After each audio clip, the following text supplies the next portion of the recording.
You know, the phrase keynote speaker sometimes creates pictures in our mind of important people imparting huge bowlfuls of deep wisdom and presuming to give us guidance.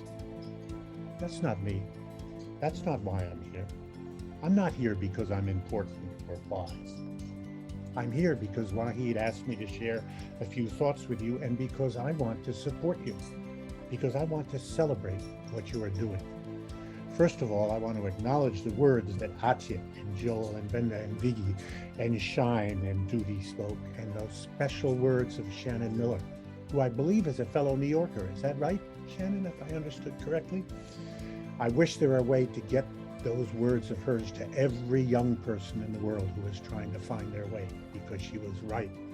Find your inner power. Use it. Don't be afraid to make mistakes. Partnership, networks, and working on your dream. Very good words. So I'm here with you this evening on a screen. What I would really like to do is to be up close in person, to see your smile, feel your personality. I'm here because what you're doing is important. You are learning new skills. You are building new activities, and yes, new businesses. What each of us does must make sense at the center. What you do must make sense for you. If you are an artisan, if you are a thinker, if you are a teacher, it must draw on the deepest skills and meaning of your art and craft. If you are starting a business, it must make sense for the consumer. It must convey true meaning to the observer, to the reader, to the witness of your art. You must help him or her understand our world, our surroundings, and their meanings. What you are doing is building something. You are building something where there was nothing. You are taking something small and making it bigger and better. You are taking something interesting and making it more beautiful. You are taking a pattern and giving it meaning. What you are doing can help the human adventure on the only planet we will ever have to be inclusive and sustainable. Now, I do not know all the details of what you're doing, learning, creating, and advancing, but I see that you are all in it together with PathFinder and Bow Tiger and others, and that you are changing the center. Then to help change things further out from the center. I've been lucky enough to know and work with some of the heroes the wonderful country of Bangladesh has produced. I first met Mohammed Yunus 35 years ago. We became good friends. We worked together on some projects. We were still friends. We had a lot in common. We were both noisy. We both had lots of energy. And we both did not have the good sense to understand there were limits on what we could do. A very different, less well-known internationally, but equally wonderful and special person and great leader from Bangladesh was Abed, the founder of BRAC. Abed and I were different. He was modest, I was pushy. He was quiet, I was noisy. But we shared the same ideas, we listened to each other, and we loved working together. These are two of the most remarkable leaders of my generation. All remember the generals, the prime ministers, the business tycoons, the singers and writers, and all those that had a few days of headlines, but did not change the world the way Yunus and Abed did, and the way some of you will. Their example reminds us how important it is to be in touch with reality on the ground, to want to change things at the center, to think big and act with boldness and kindness, not just one or the other. Boldness and kindness, both. They inspired me, and their example reminds me of you and what you are doing. Now I have a shock for you. I am 81 years old. I and the generation of which I am part are passing from the scene. Now, please listen carefully. I and the generation of which I am part have not done a good job. We have been making decisions for 50 to 60 years, and what are we leaving you?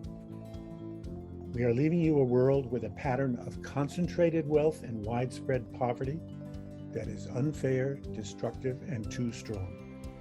And we are leaving you a world that is moving fast towards a climate disaster that will massively increase destruction and suffering on our little planet and that we have only a few short years to moderate.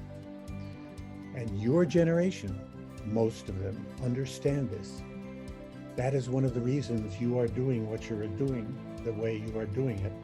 And that is one of the reasons why what you are doing is so important. It is your time now. It is your road we are on.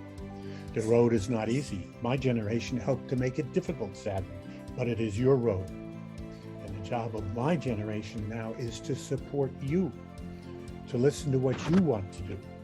And when you ask for our help, to try to give you that help in the ways you think make sense, not the ways we think make sense. So what are my hopes? My hopes are that you will be bold, as Eunice and Abed were before you. My hopes are that you will be determined. My hopes are that you will not be frightened or deterred from pursuing the path you are on and building and finding the inner strength that Shannon just talked to you about. My hopes are that you will find friends, peers, allies, networks, those who will inspire you, and those you yourself will teach and inspire around the world, across borders. Your generation, like no other generation before it, knows that all of us share one planet and one future. There is only one of each, one planet and one future, and it belongs to all of us, not just a few of us. I saw a video the other day of a woman in Rishikesh in India who, like many of you, designs and draws beautiful art. She does those paintings with her feet. Yes, she does them with her feet. Why? Because she lost both arms in an accident when she was a child. Does the thought of her inspire you? It does me. And will you in turn inspire those of your generation who are a little younger or a little behind you on the hard road that now we share? My hope is that you will call on us, the members of the older generation who want you to lead us, who understand that only you can lead all of us now. My hope is that you will reflect carefully on what kind of help you want from us and communicate that to us fully and clearly so that we can do our best to meet your requests. Now, I'm going to end this evening talk by sharing with you a prayer.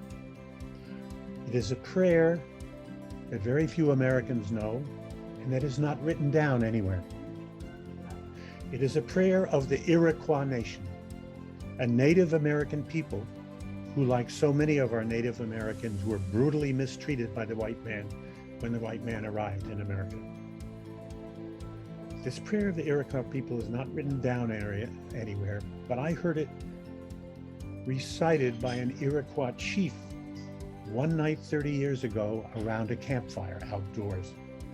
And it moved me so much that somehow my mind opened to receive it.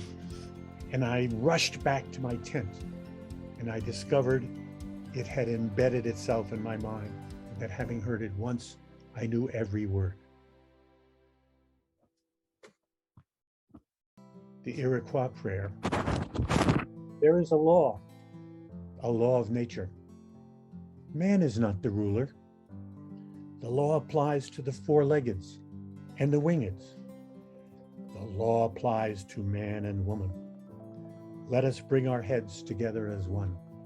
So be it that way. The law applies to man and woman. If you do not listen to the law, then there will come a time of suffering. The law will seek retribution. Let us bring our heads together as one. So be it that way. All the suffering of our mother, the earth, has been brought by man. The law works in twos, the sun and the moon, the day and the night, male and female, birth and death. Let us listen to the law of natural things. Let us bring our heads together as one. So be it that way. Thank you for letting me join you. And I hope I will have a chance to meet some of you face to face someday. Thank you, Wahid.